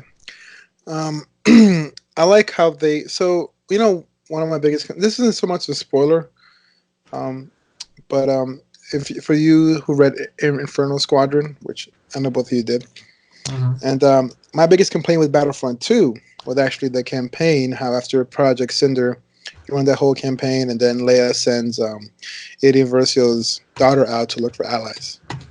And it's been like, a year, and they never came up with a continuation to that campaign. Right. Yeah. I'm glad that this book sheds some light on that. Okay, that's awesome. And it's again not a spoiler. Like, it pretty much that's how the book picks up. But I'm really glad that I get to see, not necessarily closure because I'm not sure yet, but because I was just had it in the back of my head. That's why when I told you Vibe earlier, I think it's pretty good. It's because it gave me some answers to questions that I legitimately and genuinely did ponder. So I do appreciate that from the book. It's nice hearing old names, and it's nice seeing the continuity of the story. Mm-hmm. Okay. Again, what we talked about earlier, Vibe, but it's nice. It's a solid book. Honestly, to me, my favorite book trilogy. Nothing's really held a counter to that yet, in my opinion. But that's just me because I like doing evil shit and killing innocent people. But yeah, kill Geflings. But it's good. I'm excited to see what happens towards the end. Right now, I gotta say, it's really depressing in the best way possible. Because like you saw in the description, the resistance in ruins. I'm surprised that you say this. Downloading right now. Actually, I got a credit today. I got notification. Credit this dick. I'm surprised. I'm surprised that you say that, because, in my opinion, the entire book was a very melancholy, very depressed, very down Leia, and I thought that would eat at your nerves, because she's very down. Like, I don't think. I mean, wouldn't you be? Her. I know, but it's just I felt bad reading it, because she just seems so depressed, and it broke my heart to have Leia that depressed, that worn out, that tired, Oh, so they were able to get a visceral, emotional reaction from you. Yes. Out of the writing. Out of the writing, because the writing is better in the books than it was in The Last Jedi. And honestly, I've felt that, because Carrie Fisher did portray it very well. I've felt that since The Force Awakens, when she feels Han is no longer there. Right. Ever since that, I've just that's pretty much what I've seen. Generally, as exactly. It's just depression from here on. Because the way she described her days and what she longs and hopes for, fuck. This is a pretty good clinical description of depression. Yeah. Yeah. Cool. I'm looking forward to it. I'm gonna start it tomorrow. You should. It's the right thing to do. Me, on the other hand, the book was decent. I liked it more than a few of the other ones that came out. Again, Leia is just a downer in the entire book. Rightfully so, of course. Narratively, I understood it, but my God, she's a far cry from hope to where she is now. She's got one foot in the casket. Not to be insensitive, R.I.P. Carrie Fisher, but I mean, just she's checked out. She's checking out of the whole situation, and she has her right to. She's tired. I'd be tired too if I have nothing to show for everything, all this work that I've done and everything. So I feel for her. I really do. The book, if you liked Bloodline, if you liked Star Wars Battlefront, if you liked the Inferno Squadron book, if you liked the Aftermath series, this is the first book. I would call this the Marvel Avengers book. This is the first book that's really pulled all these different characters from all of these different new canon books into one narrative. It's actually quite cool. You get Nora. Nora comes back from the Aftermath stories. You have Wedge. He comes back from the Aftermath stories. You have Ida Versio's daughter. She comes back from the Battlefront video game. You have what's that alien's name? I forget. Fucking. Yeah, the alien from Battlefront, who was something like that. He's back. You've got generals from the Rebellion. General Riken is back, and General Riken was what? Oops. Yeah. No, that's fine. No, yeah. his voice was the shit in the Rogue Squadron for N64. Yep. this is General Reich, and like he gives you your mission brief, like yes. Yeah, the general from Empire Strikes Back, he's back. So they go searching for allies, and you can hear it. I guess basically this book is a good setup for where all those ships come from that you see in the trailer for the Rise of Skywalker. Not much is answered whatsoever. There's three stories going on concurrently. They're all kind of fun. They're on Ryloth for a good part of the movie, of the book. Sorry, and it's pretty fun. It's pretty fun to hear the stories. So the Twi'leks and hopefully a Jedi. Wait, I would really like to request a spoiler, Lewis. Could you cover your ears if you don't want to hear it? Spoiler alert. Is Harris and Dula in there? Negative. Okay, we're good, Lewis. The only mention from Rebels is when they did a quick mention of Sabine Wren. They did mention Sabine Wren because she has something to do with Wedge. Because if you guys watch Rebels, yes. Sabine Wren helped Wedge escape. I'm actually on that episode right now. Exactly. So Wedge does reminisce about how Sabine Wren got him out of the Imperial Academy. So, you know what I really appreciated in this book was there's not much for Rey, not much for Poe, not much for Rose. They don't really do much. This is really Leia's and Poe's story. And what I love about Poe's story is that he's dealing with the guilt and the shame of The Last Jedi. He's dealing with the guilt of the mutiny. He's dealing with the guilt of sending Rose and Finn off on that thing that ended up leading to the deaths of many more. Because Poe is actually coming to terms with the fact that his decisions pretty much is what doomed the Resistance.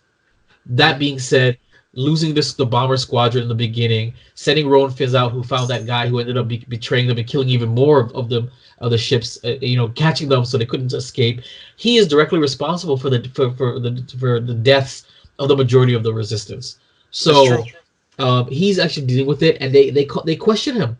And of Luke. Yes, they mentioned Luke. Oh gosh, yes. When they mentioned Luke, that was kind of sad. I don't want to bring that up. It was very sad. Which is pretty good. Because of course they're gonna bring that up. It was all Poe's fault. So yeah, pretty much they set him up. He's no longer my favorite character. But it's funny because I also like how in the midst of all they reveal that he's a pansexual. They did? Did you freeze? God no, damn it. You're supposed to go with it, fucking asshole. Oh, sorry. Yes, I should have. I'm sorry. You froze. You got me off guard. But I highly recommend the book. Once Garbanzo has caught up and Flex, we're gonna do a full spoiler review where we can really get down and dirty into it. But it's a good book. I do recommend it before watching Rise of Skywalker, only because it does set the stage, and I think it's gonna explain Leia's demeanor in the movie with the 8 minutes of footage and probably what's going to happen to her. I think they foreshadowed a lot of what's going to happen to her. They also foreshadowed something with Rey too, which I find interesting, but it's very little bit. And Leia basically says in the book that she would love to be there for Rey, but she believes in her heart, in her intuition, that somebody else is gonna be guiding Rey. So that was just something random they said there. So yep, check it out. All right, we're gonna move on to finally Invasion from Planet WRESTLETOPIA issue 4 review. We got this weeks ago, but we just kept on pushing back. We apologize, but thanks again to you guys for sending this article to us, to this issue to us. Thanks Matt and Matt for that.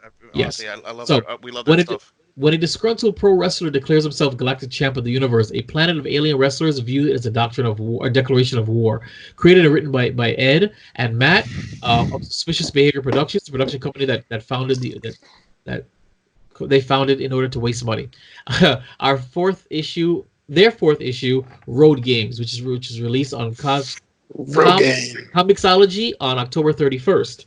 So let's get into it. Dark Flex, let's hear what you have to say about issue 4. I was excited for issue 4. This one was a little bit slower than the other ones, but I think not necessarily. I don't think the word I'm looking for, the term is rightfully so. I think the term is there has to be a little bit of kind of calm before the storm, I guess, what it seems, because it wasn't as like going. Like, I don't know what the word I'm looking for. Fuck it. But it wasn't as intense as the previous ones. Yes. Though it did have some pretty good and interesting scenes. I really particularly enjoyed when they're walking through the water park. And like if you pay attention to the background, you can see the shadow of those three like giant alien wrestlers coming down, and then in the next square you see them just jumping out like ah. Oh, I didn't notice that. I was particularly funny and good like dick and fart joke humor esque is when they go to the strip club expecting to see titty, then it's just a bunch of dicks in their faces. I thought that was pretty funny. But it's good. I mean, it seems like it's going to pick up and it's going to be some epic battle again. It's like at this point they're kind of like the whole Goku building the spirit bomb kind of thing going on. You're just kind of waiting a little bit because you know it's going to be something big. So yeah, that's good. Garbanzo, issue 4. Let me tell you something, brother. Issue 4 was fantastic. I actually just loved it. It wasn't like I said. It's we definitely got a bit of like a building. I think it was a building issue for me. Brought in a couple more characters, kind of brought a little bit more background, and just got everything set up for something bigger. So I'm happy with it. I'm looking forward to it, and I can't wait for the next one. That's what I'm talking about. Well, actually, I did notes. Yeah, I actually loved this episode for many different reasons. This issue, and I'm gonna get to it right now. The carnival scene is funny you mentioned that, Flex, because it reminded me of the end of Zombieland. To be perfectly honest with you, they're walking through a dilapidated carnival, and I was thinking Zombieland, right? And except instead of it being zombies, it was these tie-dye looking, alien wrestlers that they were fighting and run away from. Because one of those scenes, the older guy, he's like, I got caught, guys. And he gets pulled down the chute. That's something you would see in a zombie movie. Oh my god, I got caught. He's gone. So I immediately thought about that. When they get rescued by a new set of individuals, if you went into when they went into the RV, did you guys check out the N64 Easter egg? Yeah, okay. Yeah, I peeped that. It was really funny. I was like, is that just an Easter egg? But I looked at it. It was really, it was legit an N64. So, and it was funny because they were playing a polygon version of a wrestling game that they actually were in. So it was really funny to me. For me, the alien wrestlers, more so than ever, they basically look like generic stock wrestlers that you would get, and you just dip them in different food coloring. So I find it to be amusing. Like they're not like crazy aliens. It's literally just think of a generic, scribbling of a wrestler, dip him in a food coloring, whatever color, and that's it. There's your alien. So I found that to be amusing to me as well. I don't know if you guys noticed it, but this issue was beautiful looking. I don't think I've ever reviewed any of these issues and said that the coloring and the cell shading was immaculate. I like the style of drawing in the past, but this issue was really beautifully cartooned or animated or drawn. So so much so that I had to go back to issue 1 and 2 and 3 to see, well, maybe am I only just appreciating the art style now? No. If you go back to the other issues, this actually is a much more sophisticated and better looking issue.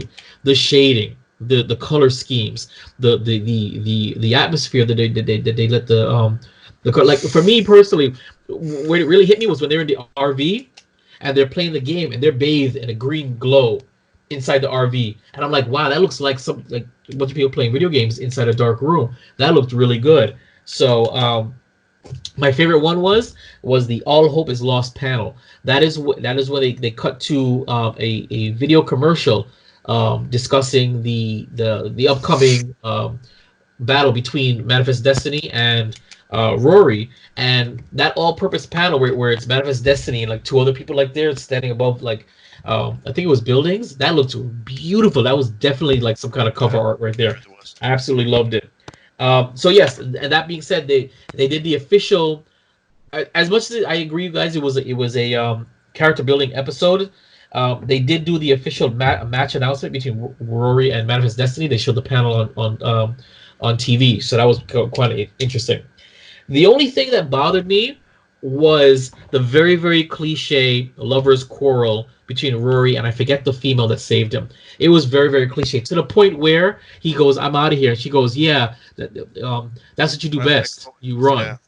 And like that's such a cliche line, and that kind of pulled me out. I'm like, oh, But I mean, I think they were going for that because a lot of this pulls on those cliches and those tropes. But I don't know. It seems so. It was probably the most dramatic the issues have been, even for a little bit between these two characters' interactions, and for it to end with such a cliche line, I was just kind of threw me out of it. But other than that, love this issue. This is my favorite issue, especially the way it looks. I'm telling you, I implore you guys to go back, look at the other 3 volumes, and you will really appreciate how different this volume is. I don't know who's doing it, but who's illustrating this, but kudos to them. So I guess that wraps that up. And I assume you guys are still interested in checking out issue 5. Hell yeah! Are we still going? Are we still in? I still really want to see what's going to happen. I hope. Listen, if you guys are listening, throw some nudity in there for good old Darth Flex. I like it. All right, so thanks again. This is the Invasion for WrestleTopia issue 4 review, and we're going to continue on to Open Mic. Open Mic. J.J. Abrams discusses meetings George Lucas to talk Star Wars: The Rise of Skywalker. His article comes from Yahoo.com, and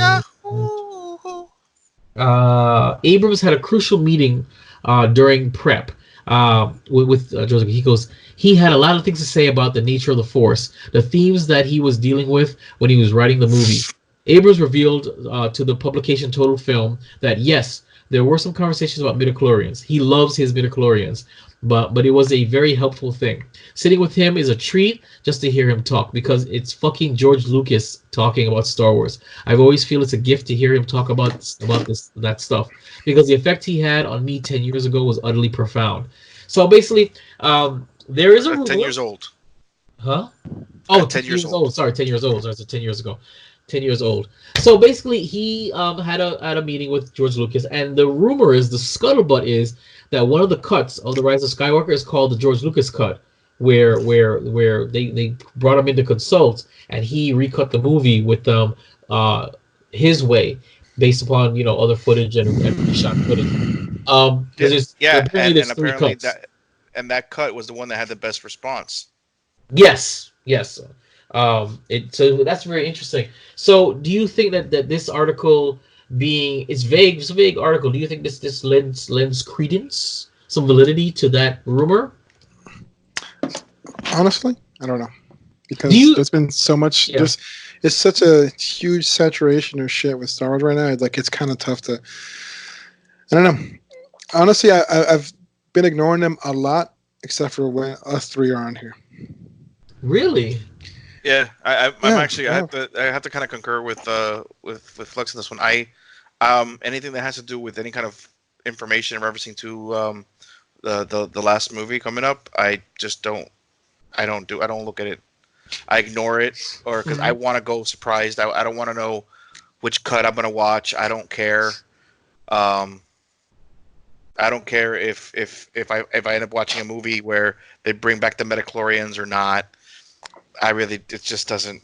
I want to watch the ending of the Star Wars, the Skywalker saga, and I'm gonna enjoy myself. So, yeah, I agree. I mean, I don't see the point of kind of either getting my hopes up or getting stressed out when I can just patiently wait. 4 more weeks, and just sit there and watch it like a regular person. Remember the good old days when we didn't have all this trash media? I'm not saying all media is trash, but there's such a saturation of people who are given the dignity to write stuff. Yeah. But it doesn't mean that it's good stuff. So it's you know what? The only stuff I'm gonna get from this movie, again, the podcast, anything we have on here, that's the only Star Wars news I'm getting for the films. Anything that I get on my own has literally been the trailers and legitimate interviews. Okay, so I'll ask you, my fellow Geek Bros, would you prefer that we no longer, from henceforth, cover any more Star Wars: The Rise of Skywalker related news? I would only say, I don't care, because, like I said, I only get it here, and I do enjoy when I'm here. I'm just saying, because there's so much negative stuff out there. I don't go, I don't sit in the toilet taking a shit, looking for Star Wars articles. I do. Unless sometimes I'll come across a StarWars.com article. I'm like, okay. Right. Because those aren't as fanatical or as bombastic as these other third party or source articles that just, or these critic articles. Okay. All right. But I do enjoy hearing you read them because your voice gives some validity to the story. Well, Yeah, it's interesting. I'm definitely okay. I'm definitely okay if whatever we cover. I mean, we don't just do this for us. For other individuals that you know. I'm sorry. We do this for us. I mean, we don't. I said we don't just do it for us, sir. Oh, just like just. Oh, I didn't hear the just. Like part. like 10 years old instead of 10 years ago. Wow. Did I do something? I mean, last I understood we had a blast your watch party. I mean, there was no.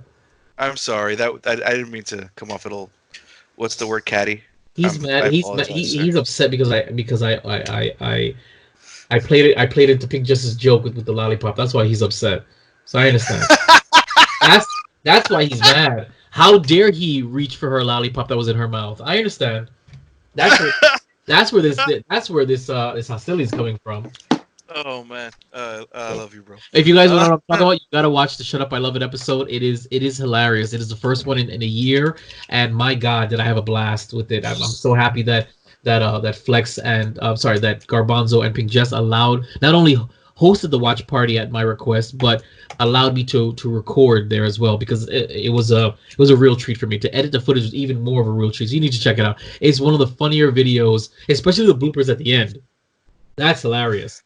So, and by the way, the bloopers at the end were absolutely the at the behest of Pink Jess, who demanded that the camera roll as much as possible to get these bloopers to be put at the end. So, just big ups to them real quick. All right, so audience question: do you guys want to see a Star Wars: The Rise of Skywalker George Lucas cut, or are you concerned or happy at all that George Lucas may or may not be involved in it?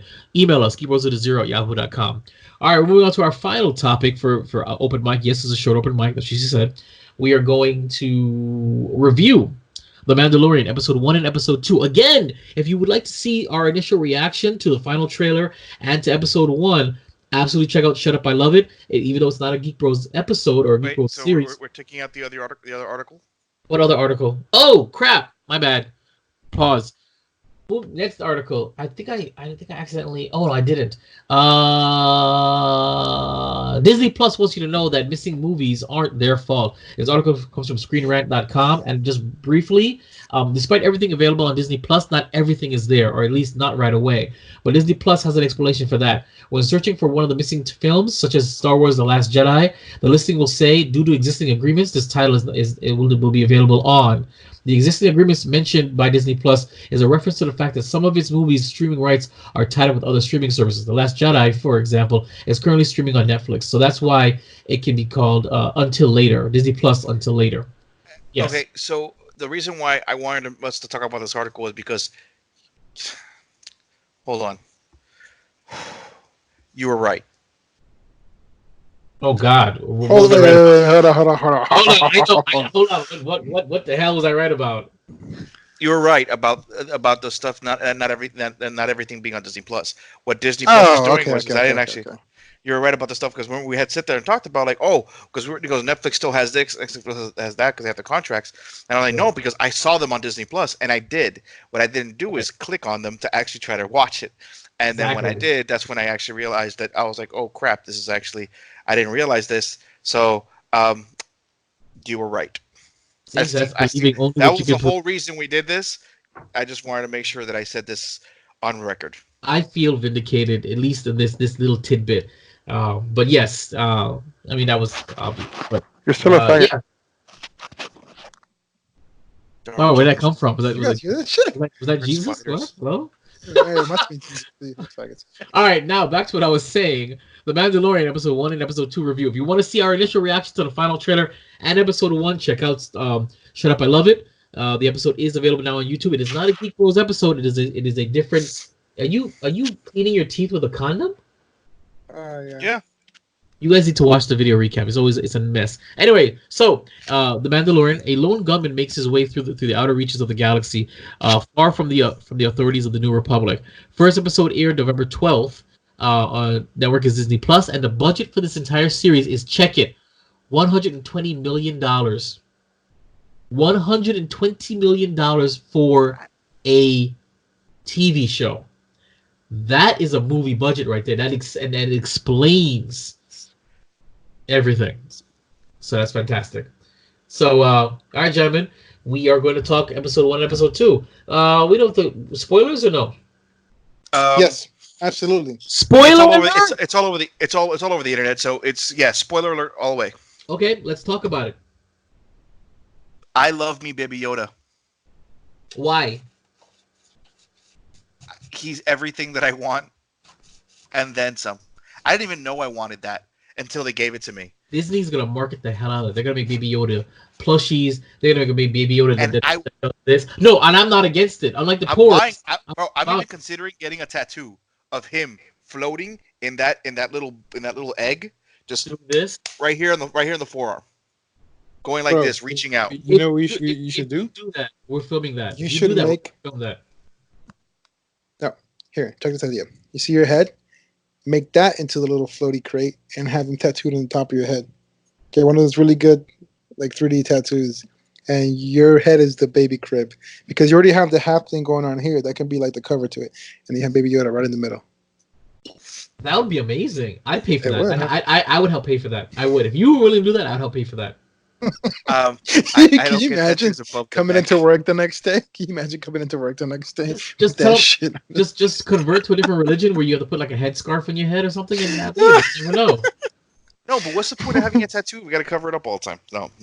Only at work. Oh, well, I guess you do work all the time. Yeah. Oh. Yeah, no, it's true. Oh. I'm at work more often than I'm home. Oh. Flex, episode 1, episode 2. What's your favorite part? Give me something. Baby Yoda is my favorite part, but it's one of my favorite things about it. But what is my favorite part? I think the setting is okay. That's not a part either. What I do like about both the episodes, the settings on both of them are actually very good. Both planets that you briefly see. I really enjoy how fucking well these writers and directors are able to tell a story with such minimal dialogue. God, thank you. It's a Western. It's a true Western. It's funny because when we spoke to Pink Jess, she was like, you know what I hated about it? No dialogue. I'm like, yeah, it's art. Not all art is expressed through words. Yeah. She was not a fan because she feels like there's not enough back and forth. Like she loves that kind of the dialogue, the banter, and yes. It wasn't satisfying for her that she wasn't getting that banter. She should watch Real Housewives of Alderaan. Now, I really do enjoy how much of a work of art this is, from the visuals, from the nonverbal expressions, the puppeteering, like the practical effects, also on point. Yes. Nick Nolte. Well, that wasn't practical effects. That was just like digital de-aging. But I have spoken to. And the cast and the cameos. Did you guys notice that in the first episode, the guy he puts in Carbonite, I forget his name. That's Horatio Sanz. Yeah, I didn't recognize him at all. I still, who the hell is Horatio Sanz? He's the dude who used to be like the funny fat guy who lost a bunch of weight and now grew a beard. And he's kind of good looking actually now. On SNL, he's the one that he has a bit of a lisp when he does like the Christmas song with him and Yeah, I don't know. That doesn't matter. But funny guy. That cameo went over my head. The cameo guy that was in the speeder, that didn't go over my head. That guy, I recognized him. Yeah. So R.I.P. that character who was chomped down later on. I really do enjoy the direction this is going. You know what I thought was really funny? You know that part when he like takes aim and he blasts the Jawas from far away? Yeah. And there's a meme online where it's because you know how Baby Yoda looks at him, right? And then like the meme says, it's him looking at the Mandalorian and smiling, and then the next shot is him like kind of looking pleased, like the first one says take the shot, and the second one says yes, murder. Oh no, I have to send it to you guys. I didn't see that meme. I never saw that meme. That's funny. That is awesome. It is hilarious. That is funny. But I have no complaints. No complaints at all. I mean, maybe it's a little bit too short, but I mean, with the amount of time they're given, to do it. I know. I wish there were hour-long episodes. I know they're only 30-minute episodes or so, but they're doing very well with what they have, and so far I am pleased. I have no complaints. To you, Vibe.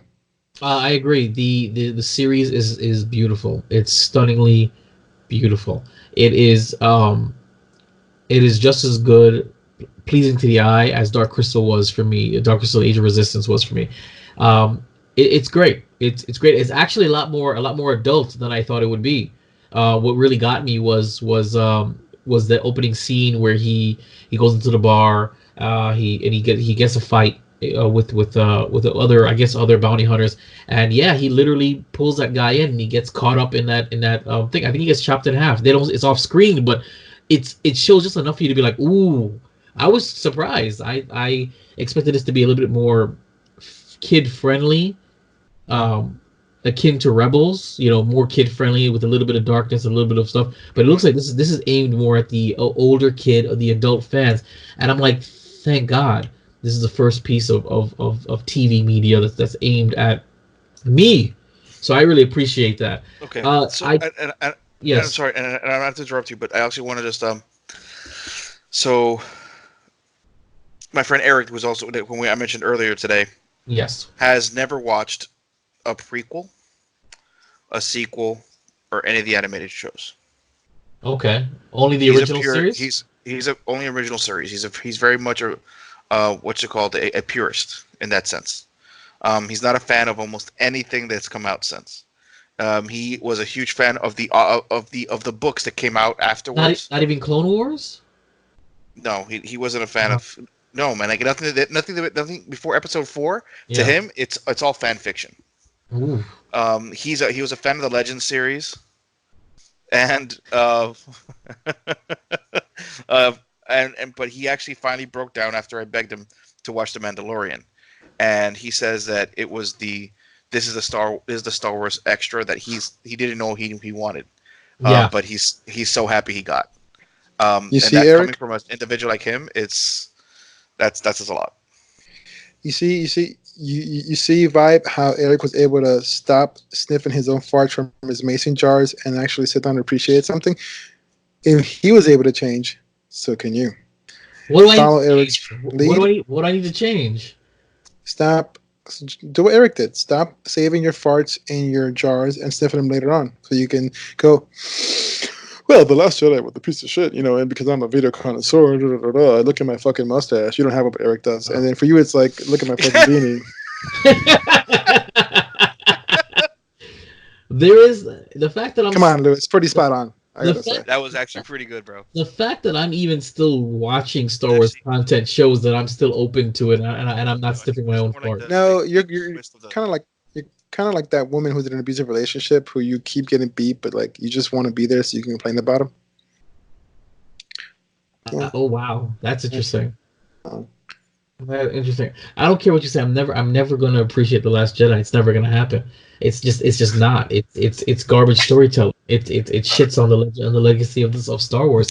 But The Mandalorian, however, does not shit on Star Wars. It actually helps expand it, even though it'll probably have no bearing on the wider story. I don't think so. And if they do, that'd be very interesting.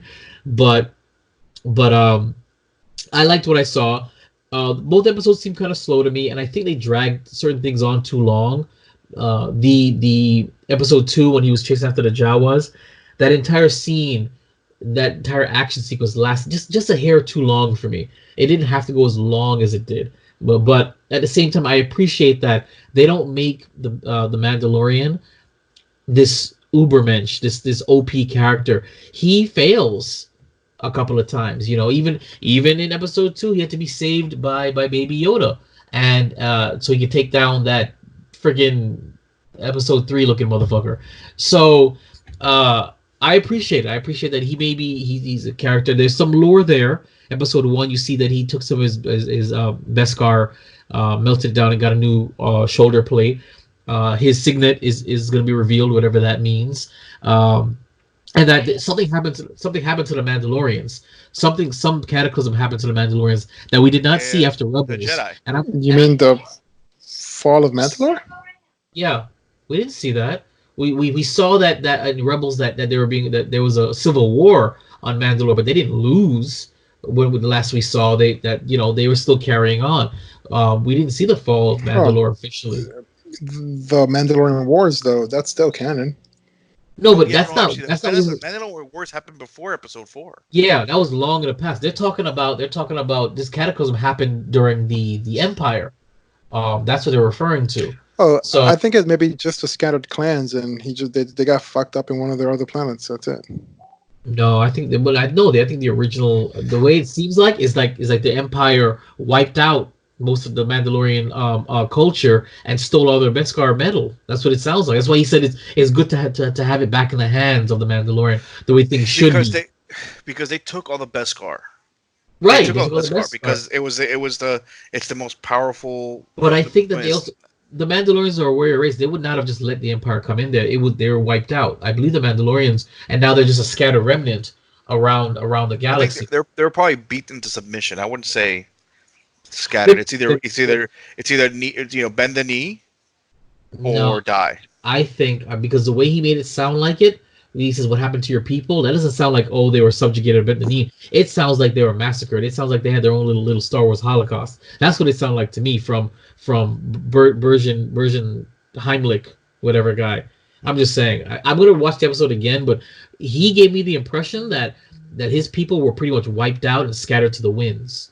That's the impression that he gave me, and that's why he seems so whatever. Why are you? What are you doing? I'm reviewing the Mandalorian. I'm being positive. Oh no, I'm just having fun, man. You son of a bitch.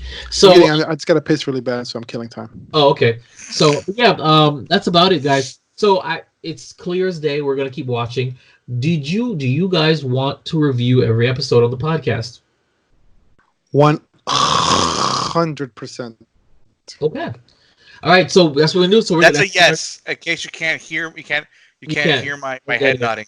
That's a yes. But yes, so that's our new segment, The Mandalorian. We're going to review every single episode of The Mandalorian. Spoilers, because the episode is going to be on Friday, and we're going to record the Wednesday after the Friday. We have plenty of time to watch it. We will do every episode rundown, and when the entire series is complete, look forward to a full series review on the original Recipe Geek Bros web series. And with that being said, thank you for tuning in to Keepin the Geek Bros episode 87. You can check us out on Twitter or Instagram. That's GeekBros0 Yahoo. GeekBros0. Email us at GeekBros0 Facebook.com/GeekBros0. Listen to us every Wednesday. WeBeGeeksPC.com and watch the shenanigans every other whatever day afterwards. YouTube.com/Vibro Studios. Gents, shameless promotions. Yes, you beautiful listeners can find me on Instagram and Twitter at Darth_Flex. Pretty easy to find. The only guy with a sexy logo that says DFP. And you can also find me on Chatterbait. What? No. You guys can find me on Chatterbait as Hung Solo. Ha!